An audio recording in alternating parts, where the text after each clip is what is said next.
Hello everyone, this is Shihab and welcome back to another new video. So I hope you all are having a great time by the grace of Almighty. And yes, like as always, I'm also very fine. Today in this video I'm going to share with you about a very important lesson of English grammar, and that is present indefinite tense.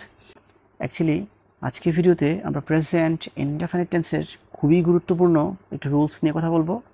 আর রুলসটা হচ্ছে যে চিরসত্য বা চিরন্তন সত্য বা universal truth বা general truth বা habitual fact বা scientific fact বা হিস্টোরিক্যাল ফ্যাক্ট যুক্ত সেন্টেন্স সবসময় প্রেজেন্ট ইনডেফিনিট টেন্স হয়।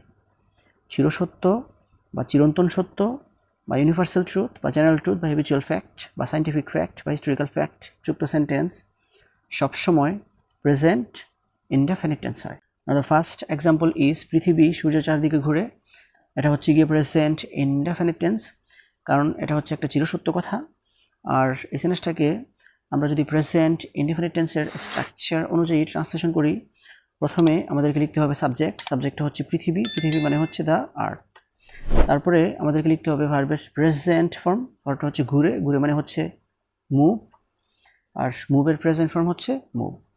এখন সাবজেক্টটা যেহেতু থার্ড পারসন সিঙ্গুলার নাম্বার, সেজন্য আমাদেরকে মুভের সাথে এস যোগ করতে হবে, দ্য আর্থ মুভস। তারপরে আমাদেরকে অবজেক্টগুলো লিখতে হবে, আর অবজেক্টগুলোর মধ্যে একটা হচ্ছে সূর্যের মানে হচ্ছে দ্য সান, আর চারদিকে মানে হচ্ছে রাউন্ড।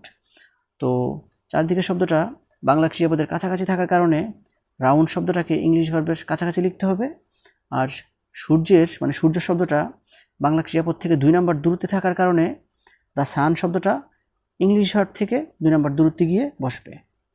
তো পৃথিবী সূর্যের চারদিকে ঘুরে মানে হচ্ছে the earth moves round the sun. তারপরে সেন্টেন্সটা হচ্ছে সূর্য পূর্ব দিকে ওঠে, এটাও প্রেজেন্ট ইনডেফিনিট টেন্স, কারণ চিরসত্য কথা। আর যেহেতু সেন্টেন্সটা প্রেজেন্ট ইনডেফিনিট টেন্স, সেজন্য প্রেজেন্ট ইনডেফিনিট টেন্সের স্ট্রাকচার অনুযায়ী আমাদেরকে সেন্টেন্সটাকে ট্রান্সলেশন করতে হবে। তো প্রেজেন্ট ইনডেফিনিট টেন্সের স্ট্রাকচার অনুযায়ী আমরা যদি ট্রান্সলেশন করি, প্রথমে আমাদেরকে লিখতে হবে সাবজেক্ট। তো সাবজেক্ট হচ্ছে সূর্য, আর সূর্য মানে হচ্ছে দ্য সান। তারপরে আমাদেরকে লিখতে হবে ভার্বের প্রেজেন্ট ফর্ম। তো ভার্বটা হচ্ছে উঠে, উঠে মানে হচ্ছে ওঠা, আর ওঠা মানে হচ্ছে রাইজ, আর রাইজের প্রেজেন্ট ফর্ম হচ্ছে রাইজ।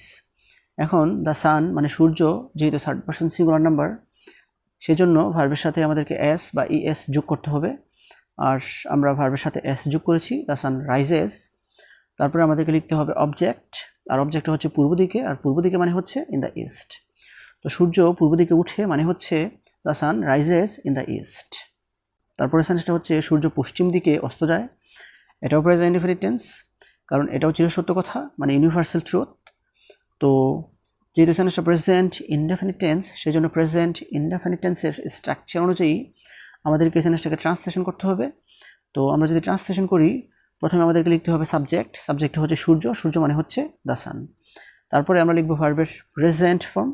ভার্বটা হচ্ছে অস্ত যায় মানে হচ্ছে অস্ত যাওয়া, আর অস্ত যাওয়া মানে হচ্ছে সেট, আর সেটের প্রেজেন্ট ফর্ম হচ্ছে সেট। এখন দ্য সান সাবজেক্টে যেহেতু থার্ড পারসন সিঙ্গুলার নাম্বার, সেজন্য আমাদেরকে ভার্বের সাথে এস বি এস যোগ করতে হবে। তো আমরা সেটের সাথে এস যোগ করে দেব, দ্য সান সেটস। তারপরে আমাদেরকে লিখতে হবে অবজেক্ট, আর অবজেক্টটা হচ্ছে পশ্চিম দিকে, আর পশ্চিম দিকে মানে হচ্ছে ইন দ্য ওয়েস্ট। তো সূর্য পশ্চিম দিকে অস্ত যায় মানে হচ্ছে the sun sets in the West. তারপরে সেন্টেন্সটা হচ্ছে প্রত্যেক মাই তার সন্তানকে ভালোবাসে। এটাও প্রেজেন্ট ইনডেফিনিট টেন্স, কারণ এটা একটা চিরসত্য কথা। আর এই সেন্টেন্সটাকে যদি আমরা ট্রান্সলেশন করি, প্রথমে আমরা লিখবো সাবজেক্ট। সাবজেক্ট হচ্ছে প্রত্যেক মাই মানে হচ্ছে এভরি মাদার। তারপরে আমরা লিখবো ভার্বের প্রেজেন্ট ফর্ম, ভালোবাসা মানে হচ্ছে লাভ, আর লাভের প্রেজেন্ট ফর্ম হচ্ছে লাভ। এবং এভরি মাদার সাবজেক্টে যেহেতু সিঙ্গুলার সাবজেক্ট, সেই জন্য ভার্বটাও হবে সিঙ্গুলার। তো লাভের সাথে এস যোগ করতে হবে, এভরি মাদার লাভস। তারপরে আমাদেরকে লিখতে হবে অবজেক্ট, আর অবজেক্টটা হচ্ছে তার সন্তানকে মানে হচ্ছে হার চাইল্ড। তো প্রত্যেক মাই তার সন্তানকে ভালোবাসে মানে হচ্ছে every mother loves her child. Now the next one is সূর্য আমাদেরকে আলো দেয়। এটাও প্রেজেন্ট ইনডেফিনিট টেন্স, কারণ চিরসত্য কথা, মানে ইউনিভার্সাল ট্রুথ। আর এই সেন্টেন্সটাকে যদি আমরা ট্রান্সলেশন করি, প্রথমে আমাদেরকে লিখতে হবে সাবজেক্ট সূর্য, সূর্য মানে হচ্ছে দ্য সান।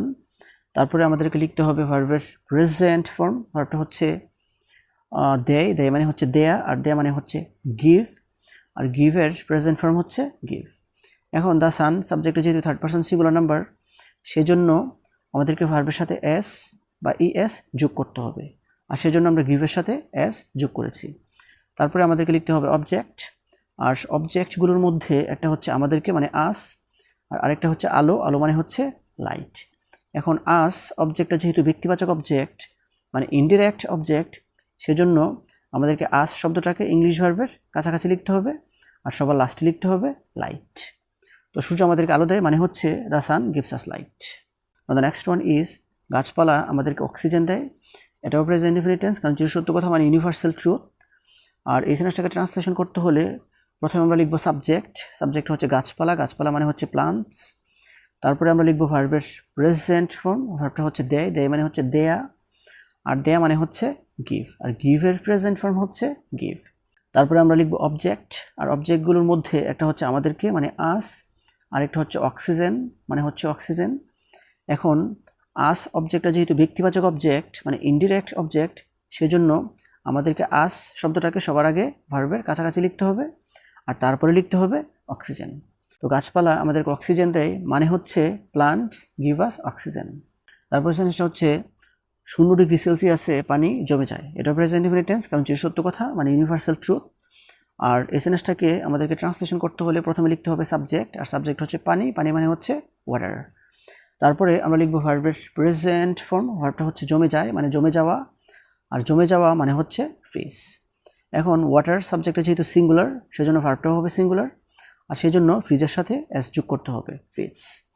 তারপরে আমরা লিখব অবজেক্ট, আর অবজেক্টটা হচ্ছে 0 ডিগ্রি সেলসিয়াসে, আর 0 ডিগ্রি সেলসিয়াসে মানে হচ্ছে অ্যাট 0 ডিগ্রি সেলসিয়াস। তো 0 ডিগ্রি সেলসিয়াসে পানি জমে যায় মানে হচ্ছে water fridge at 0 degree Celsius. So this is actually the rules that I wanted to share with you.